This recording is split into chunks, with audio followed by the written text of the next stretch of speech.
I will say, if you are an androgynous woman, masculine identified woman, mass person, trans man, anyone that doesn't look like a cis het femme, nursing your child in public is going to be difficult sometimes. I feel like I got a lot more flack as someone who dresses like a man or a masked person than someone who's femme. I've been in everywhere from a Target to... What's up, everybody, and welcome to the Queerly Blax Show. I'm your host, Ashley, and I'm so happy you came by. The Queerly Blax Show aims to normalize the everyday existence of Black, LGBTQIA+ individuals through an interview-style series with regular folks like you and me. So every week, a new guest shares their story and unique perspective on their existence as an LGBTQIA+ individual. Thank you for tuning in, and make sure you subscribe, download, set your reminders to the podcast so you never miss an episode. Enjoy the show. Welcome back to another episode of the Queerly Blax Show. I'm your host, Ashley, here with some very, very special guests. I got C and D. Y'all go ahead and introduce yourselves to the people. I'm C. And I'm D. And we are Lady Boys and Baby Boy. On social media, you can find us on Instagram, TikTok, Facebook. And yeah, just us and our 3-year-old. So we make up Lady Boys and Baby Boy. Mm-hmm. Nice. Well, thank y'all for coming on the show. We're gonna jump right in. Okay, we don't waste no time. Let's do it. Jump right in. Okay, so let's talk about both of you guys, when was your first encounter with your sexuality? So this is not when you came out, but when you first were like, I think I'm into the ladies. When was that for both of you? You might want to answer that first. Why me? Because I feel like you had that awareness well before I did. I don't know if I had the awareness. I didn't even know it was a thing. I just liked watching. Okay, I guess I was aware. See? So I used to watch flicks a lot, like sneak and watch flicks, I should say. Let's do it. And it was always like me sneaking to watch Playboy and all of that. And none of my friends were talking about that. So I just was like, oh, well, it's just sex. I thought it was just sex. I didn't think anything of it as far as like, oh, I like a specific thing to watch, which are women. So that's when it started for me, when I was probably 6, 7 years old. Staying up late, watching Real Sex, watching Playboy and things like that. Always specifically wanting to see the intimate scenes with women's bodies, especially voluptuous women's ass, titties, all of that. Wait, can we say ass and titties on here? You can say whatever you want to say. Okay. I figured they would bleep it out if it wasn't. Yeah. Well, I needed to know what we get into work for. Yeah, just be yourself. Be yourself. So basically, you was out there, you was watching cartoons, and you just happened to go a little too far on the channels. You was like, oh, wait a minute now, it's a different kind of cartoon. Mm-hmm. This is a little different right here. Pretty much, that's it for me. Yep. All right. What about you, babe? I think that my sexuality was something that evolved over time. So while I would say highly sexual very early, I wasn't aware of being able to be responsive or even really attracted to women until college. That's when it all kind of like hit me like a ton of bricks. It was kind of like, I didn't know that I liked cheese until I had cheese. You know what I mean? And that's easy. So were you dating guys before that? Pardon? Were you dating guys before that? I was exclusively. Yeah.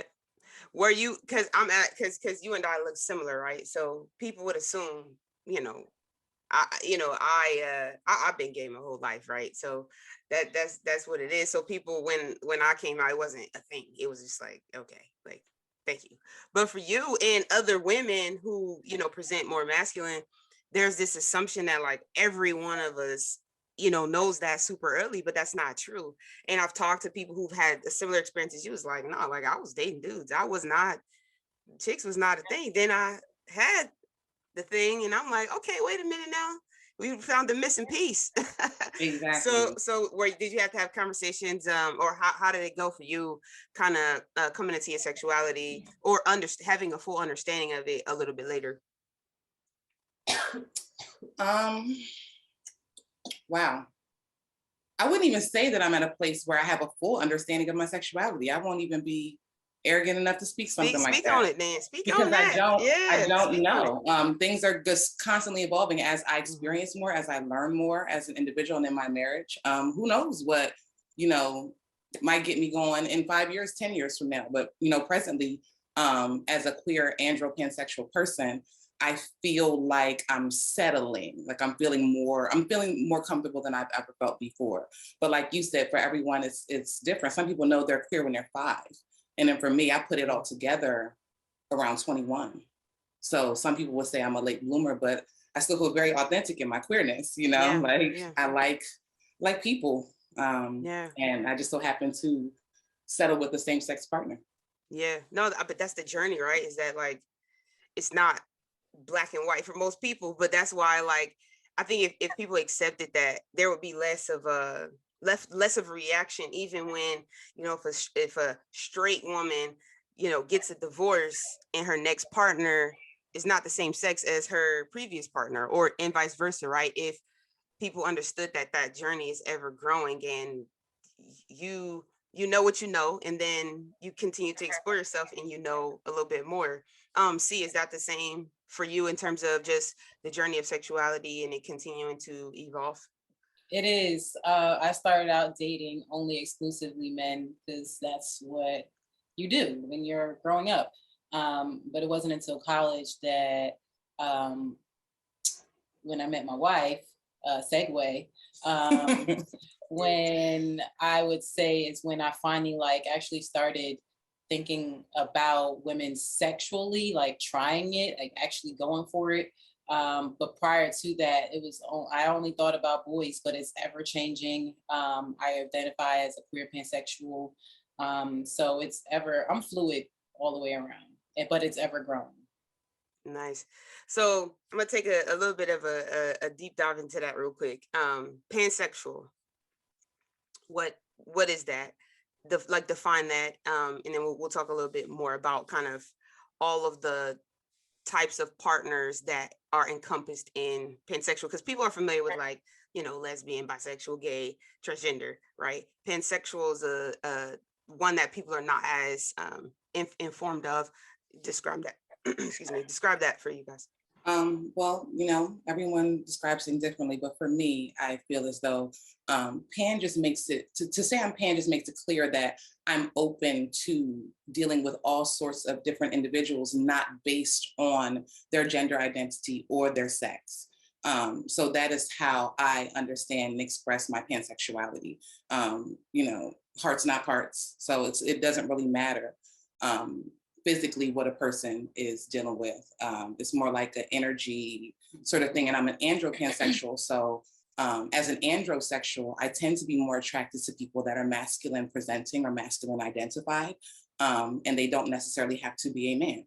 So still very much pansexual. Same for me. Pretty much I go for the person, not necessarily the gender or what they were born with. I'm here for the person, and it went from me being straight to bi to gay, just straight up gay. And then I'm like, no, I'm not gay because I still like what I like. I just didn't know what to call it. But I think pansexual works for me. Nice. So and pan includes, like you guys said, pretty much everyone in terms of the spectrum. You can kind of define what that looks like for you. So how do you manage, or how do you manage that in your relationship, right? Because I'll give you an example. So me and my wife are both lesbians. So I know that, not that there's any competition, right? But she likes a certain type of woman. I like a certain type of woman, right? How do you manage the spectrum of possibilities outside of yourselves, right? So are there how does that go as you continue to evolve in your sexuality? You want to? I would say because we've been together so long, we were friends first. Then we got married. We are comfortable with each other enough to have a safe space to to express what it is that we're interested in, and the other person always has a listening ear, and we are not the type of couple that will go by the book when it comes to sex. I would say we are kind of just open. We're sex positive people. Yeah. Yeah, So yeah. Because what book? What book? Right. I think that when you're talking marriage, people think that attraction and sexuality is supposed to be limited because you're married. We're romantically and sexually exclusive to one another, to be clear. However, if we are out in the world and something looks good, it's not like it doesn't look good because we're married. That's Right. just false. Like, that's weird. You still have eyes. Yeah, like I'm married, I'm not dead.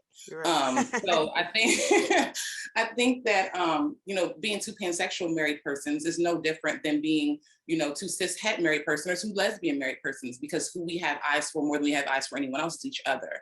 So it's kind of like how people say, well, is it difficult for a bisexual person or someone who's attracted to multiple genders to be in a committed relationship? No. I've not found it particularly difficult to be committed. And this is coming from someone who in my nature, I am poly. Chanel, Cee, has a mono nature, and we're still in a monogamous marriage. We don't have partners outside of one another, but we're also best friends. So like Chanel was saying, we're comfortable in the event that something like that were to arise or someone wanted to do a little dibble, a little dabble, that's a conversation that we would have. But right, it's just, we've been married almost 10 years in May, and we've not felt the need to have that conversation yet. We're very much satisfied with what we've got going on here. So I just feel like, I've got eyes for this person has eyes for me.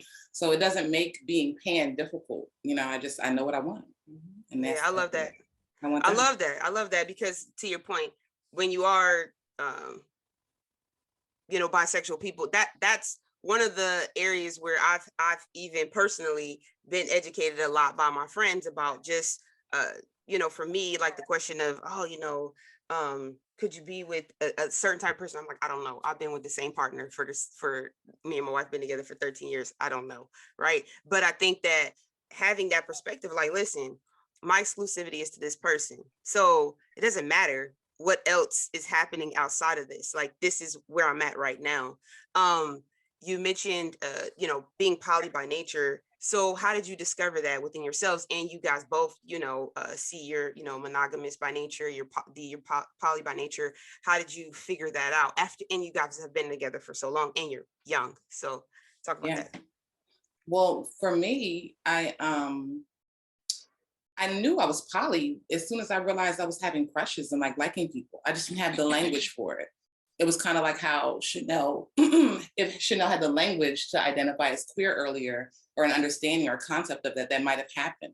I just didn't have the language for what that was. Like, I knew that I could really, really like someone, but then I could also really, really like someone else, and then really, really like someone else. And it just seemed like no one else that I knew at the time was kind of like emotionally structured that way, where they could spread it around, spread their love and affection around and not feel like they were losing anything, or that it was being cheapened in any way. And that's just my nature. I don't struggle to manage multiple intimate relationships or multiple romantic relationships. I never have. And I've never had to be a liar or a cheater. When Chanel and I first started dating, Chanel was not the only person that I was dating. And I continued to date Chanel and someone else simultaneously. So it's not like, it was like this big aha moment or anything like that. I just think when I finally found the language, I was like, oh, so that's what it is. Like, I'm naturally just a polyamorous person. So that is my nature. But I found within the past, decade of our marriage, and then some 14 some odd years of us being sexual and being romantic in total, that I'm obsessed with this person, and that, like, primarily, you got the saucy. It's hard to really look at too much else. Like, there it's you go. For me. So she said, I'm more than enough. I'm 3 people. I'm 6 people. And And it's just it's the duality in this person. It's the balance. It's the masculine and feminine, and the being non-binary. So many of my needs are met in this one individual that my poly nature isn't feeling like it's dissatisfied, because I have other intimate relationships outside of my marriage that are very deep and passionate and intimate that are not sexual. So I still feel like I'm a poly person when it comes to my romance and how I'm like, how I love on my people and my core, my tribe. But there's only one person that I want to touch their private parts. It's only one person. You talk your other relationships. You're talking about your friendships and kind of like your okay. I want to clarify that for people. I want to think of you on Plenty of Fish or something like that, talking to people. I just want to make sure we clear that up. Once again, to be very clear, as a poly person, I can have multiple different romantic or emotional, intimate relationships that aren't sexual. Yeah. And romance as well. To be clear, romance doesn't necessarily mean boy, girl, cookie cutter. Romance is just anything that feels luscious, and it's when your best friend gives you flowers, or it's when your sister's going through a hard time and you just take her on a girl's trip and everything is about them. Like that is romance. That's the stuff that makes life sweet. So you can have multiple relationships like that with multiple people, and it not be sexual. So I want to have sex with one person, and that's what I've been doing for the past decade. I'm rocking with it. Absolutely. See, you more than enough. See is 10 people in one. No need for anyone else. So the moral of the story, people, is if you're poly, you got to get somebody who understands, and that's 10 people in one. Boom, that's it.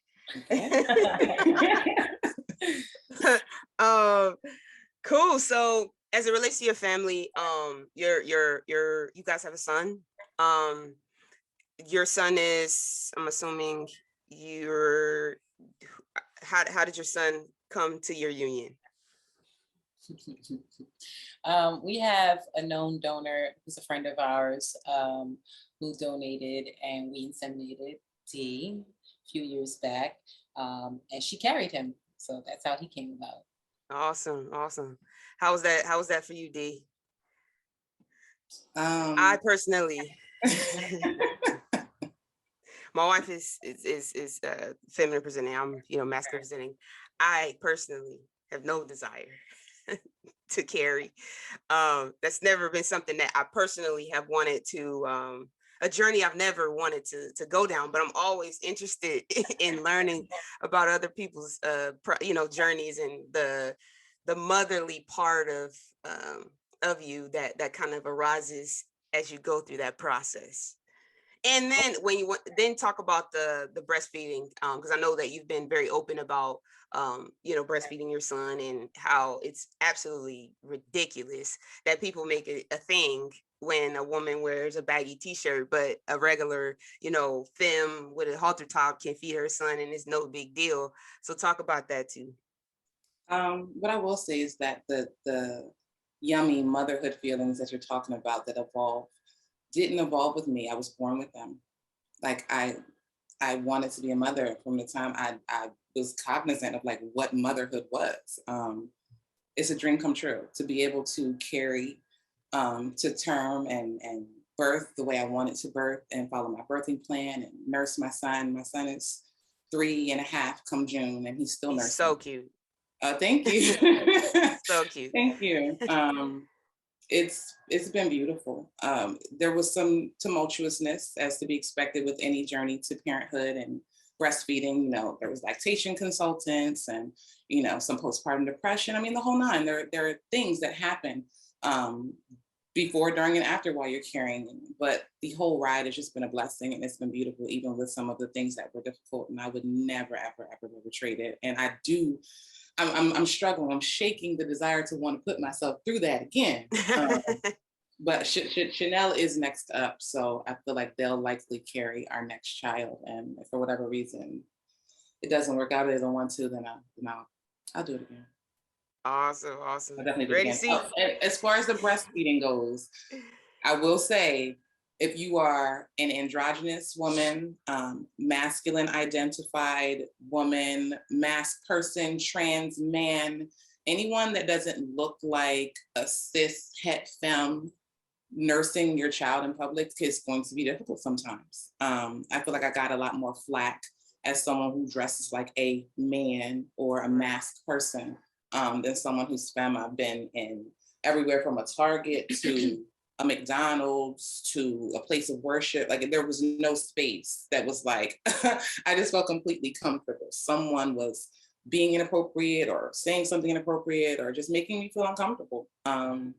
Nevertheless, pretty much every state on the East Coast has seen my breasts at this point. I'm not deterred, nor is my child. When a babe want to boob, a babe want to boob. There you go. And that's just what it's gonna give. So, people gonna have to move around. Masculine mothers, androgynous mothers, trans fathers, we're gonna nurse our kids. Right. And y'all just gonna have to get over it. There you go. Yeah. They exist. And so, and I think, shout out to you for, continuing to brave that journey. Because a lot of times, people just fold to the pressure and they don't continue to press forward and say, look, we exist. This is what's here. Like, get used to it. This is uncomfortable for you, but whatever. It's uncomfortable for you to be looking at me. So we both uncomfortable. So here we go. But at the end of the day, my child got to get fed. So get over yourself. You ready, Cee? I mean, I did put it off for a while. Like I knew off the rip that she'd be the one to carry first and possibly all of the children. Because I never had, well, maybe when I was young, because I thought that's what you were supposed to do. But then as I got older, I was just like, I don't want this. Like, I don't want to go through that whole 9-10 months. I don't want my body to go crazy. Like, I just was real vain, I would say, when I was younger. But now I'm getting older, I'm like, okay, I think I could do this. Like, let me stop being I don't want to say a bitch, but that's how I feel like I was being for a very long time now. Not the band word. Right. No. Pretty much. That's what you want to say. Yeah. So like now that I'm older, I watched her go through the process. I'm like, okay, I pledged. I can do this. I can do this. Right. Oh, That's what's up. Well, I wish you well on that journey, and I'm rooting for you. Thank you. Rooting for you. Rooting for both of y'all. So let's talk a little bit about self-love.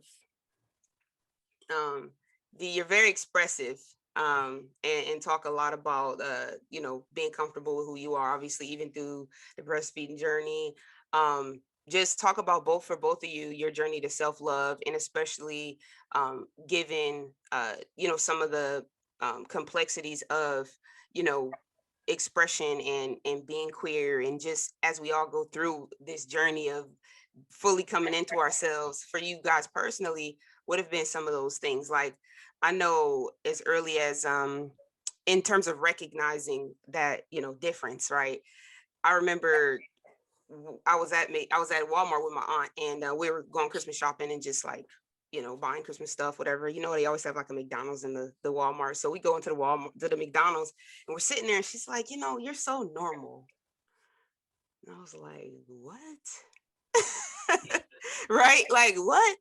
And she was saying, she's like 50 something years old. So she's saying this in reference to all of the other queer people that she's encountered. She's like, she's used to seeing certain imagery on TV of how people are, queer has this like salacious, like, oh, everybody's just like, it's just this very, very not positive perspective. And so encountering me, I went to college, I have, I live a life, I pay bills, I go to Walmart, I have a car, I'm normal, right? I buy Christmas toys, I see my mom on a regular, like, I love my sisters, I love my family. And it's like, so what has that journey been for you all with just coming into yourself, being comfortable with yourself, understanding self-love in that whole process? You go first. No, I was going to ask you to go first. Oh, okay. Well, it took me quite some time. I've always been sort of a tomboy in a sense. I never played sports like that, but as far as dressing is concerned, I've always been like being from Jersey, it's jeans and sneakers all day, every day. So it's cold. Hello, right? Tims, you got your circle on, like we good. So for a long time, that's just how I presented. But it wasn't until I got to college that I started modeling that I got into more of a feminine side, but that's also during the time that I realized, like, okay, I do have this duality within myself. She's more self-reflective than I am. As I got older and we were growing in our relationship, she was like asking me certain things about myself. And I'm like, it got me to thinking like, and paying attention to the duality within myself and not denying that I do have masculine and feminine within me, energies within me. So once I got that into my head, and it took a while for me to accept, but it made me understand like why I am the way that I am, why did I present the way that I present, why I come off the way that I come off. Especially like in previous relationships, I was called saying that I was the dude in a relationship when I was with guys. And so it just made more sense. Like things started to click. Like I'm not, just because I look this way doesn't mean that that's what I'm giving off as far as energies is concerned. I very much am masculine, but also feminine as well. So it took some time to accept that as a part of myself. I think once I turned 30, that's when it really clicked for me. Like, okay, this is who I am, and I love myself. Man, 30 will do that to you. 30 had you like, you know what? Yeah. I really don't give a fuck what you got to say. And that's what it's just like that. Yep. You just stop caring about how other people see you. Like at first it was my family. Like I was not afraid to come around my family and be who I am and be with who I want to be with. So once I got accepted that, then I was just like, well, you know what? F these people. I'm gonna live my life. You only get one to live. Not everybody's the same. People need to stop living in a box and thinking everything is black and white when it's the whole rainbow. Like it's all kinds of people out here. So just accept people for who they want to be. And that's just how I feel about it. So it took a while, but I'm here and I'm loving it. That's awesome. I'm happy for you. Thanks. Thanks to you too, because you saw me early on. I did. Yeah. I did.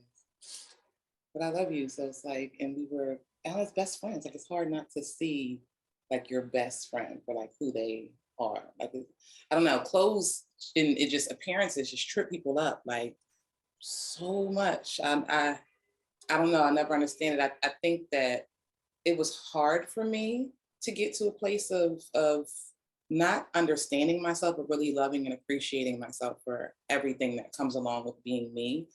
I think early on I got the message that so much of what I was just wasn't good. I am large for a woman. Women are supposed to be small and dainty. I'm fat. I'm Black.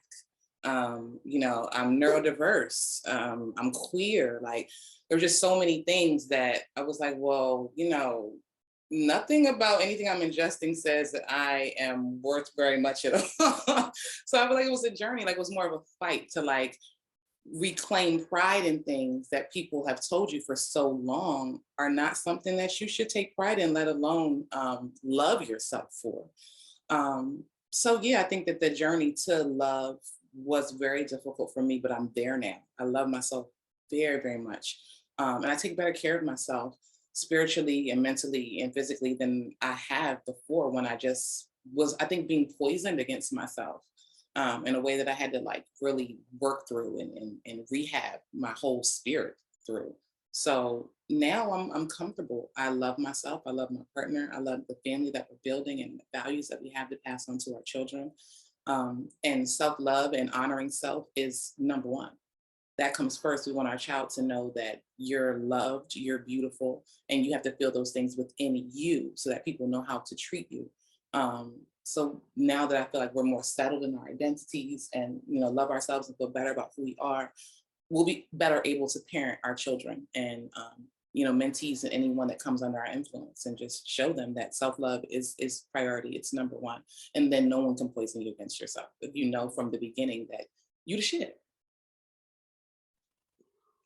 Awesome. I love it. So LGBT advocacy. Yes. How'd you guys get started? Just woke up gay and was like, you know what? That's it. You know what? No. No, literally just running our mouths in spaces and just being open to conversation. And people was like, you know what? We like the things that y'all have to say. We like how y'all bring people together. We like how y'all promote family. To touch back on what you said about how when people envision LGBT community, they think, salaciousness and debauchery and all this fast life and sex. And absolutely, we do all of that stuff, as does everyone. Right. However, like we're not, we're dynamic.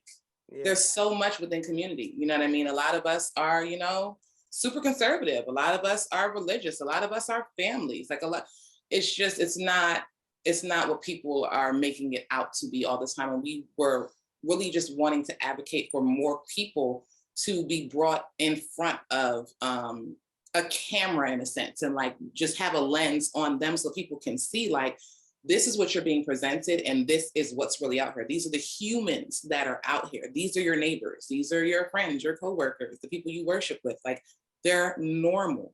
And I just think that normalizing two queer people having a family and masculine women carrying and breastfeed, like all the things that like we just naturally are, that we get kind of negativity for, was part of the motivation as well. Like, wow, we normal taxpaying citizens like anyone else, why are we having to deal with all of this just to go to Target? Mm-hmm. Like, Mm-hmm. so I think that's part of the motivation as well, just wanting us ourselves to live better, but also wanting to not have our children go through these experiences if they happen to be queer, making a better world for LGBTQ plus persons that come after us, because they deserve it. They deserve all the stuff that we never had. And so that's what it's about. Absolutely. And then thank you for continuing to do that and share and advocate, because one of the things I'm finding too is that people are learning more about themselves. Like, I think one of the biggest misconceptions that I found is that, especially with straight people in particular, is they ask, or they're curious about like how we start our families, right? Yeah. Because they're assuming that every straight couple has their kids the same way. Yeah. They're assuming that they all just have sex and then there's a baby, not understanding that a lot of them have to have their kids the same way we have to have ours. So many. And that's not something that's revealed until you're queer and you're in those spaces and you see straight couples and you're like, I'd have never thought it took you a year to have a baby, or I'd have never thought you had to go through IVF, or I'd have never thought your husband had a low sperm count, so he's actually not even the biological father of the kid.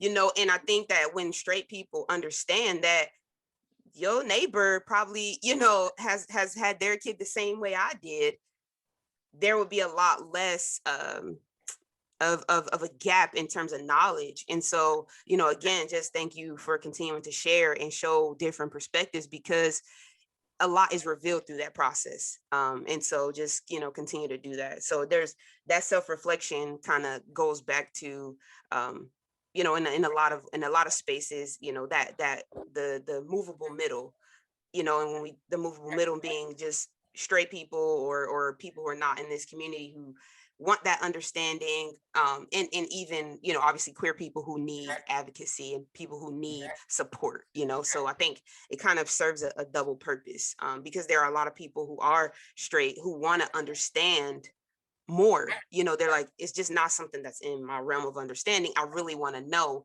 and to have a trusted source like, you guys continuing to share is really important. So thank you for that.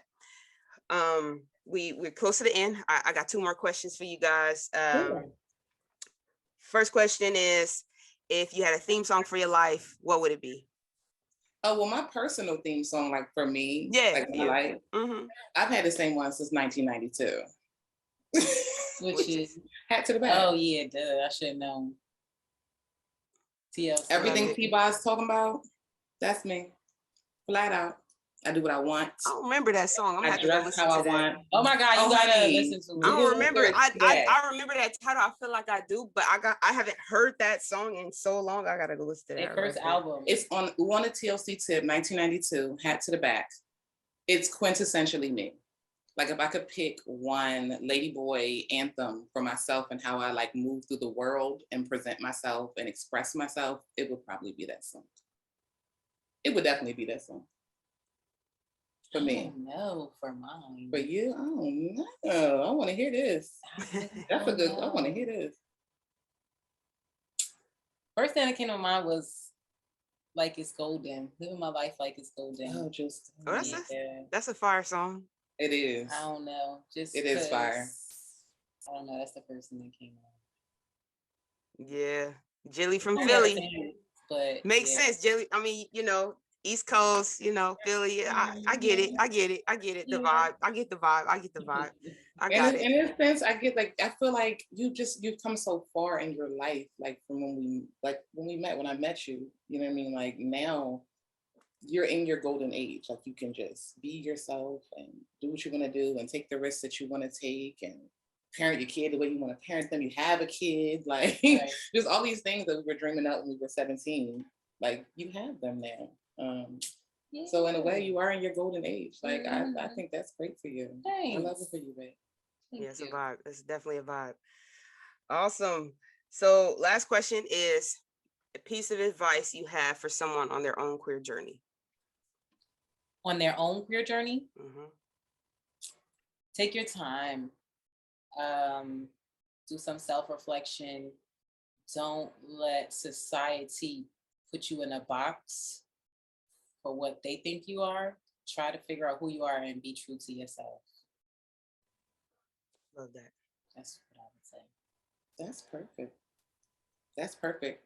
I mean, because all I would really say is just expounding upon that. Like you have to understand and give yourself that grace of identity and that full self-awareness and alignment being a process.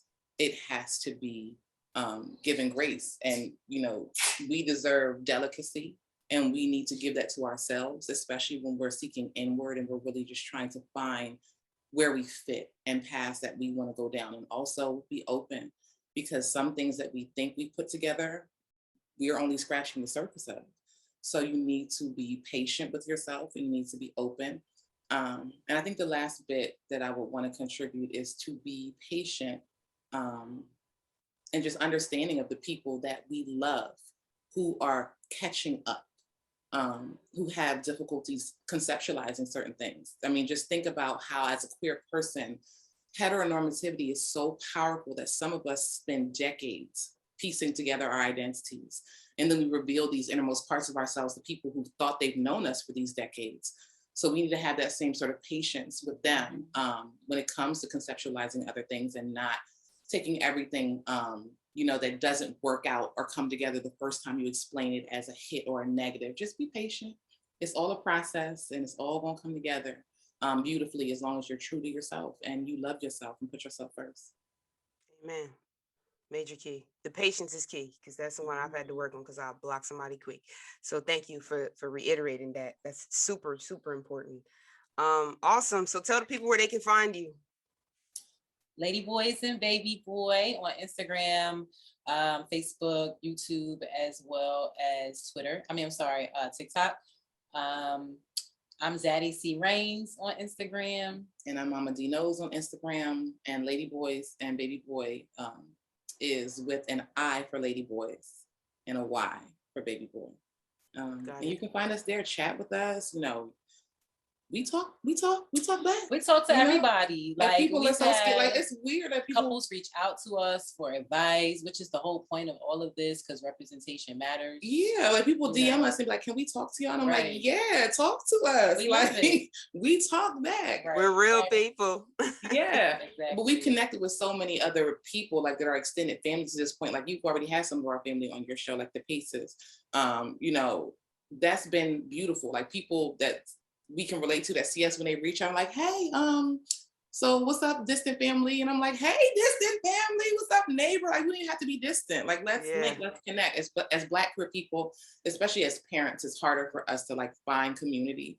So when people that are on a path to parenthood or our parents themselves, like reach out and find us and connect, like we stay bonded. And I'm loving that. So yes, reach out, hit us up.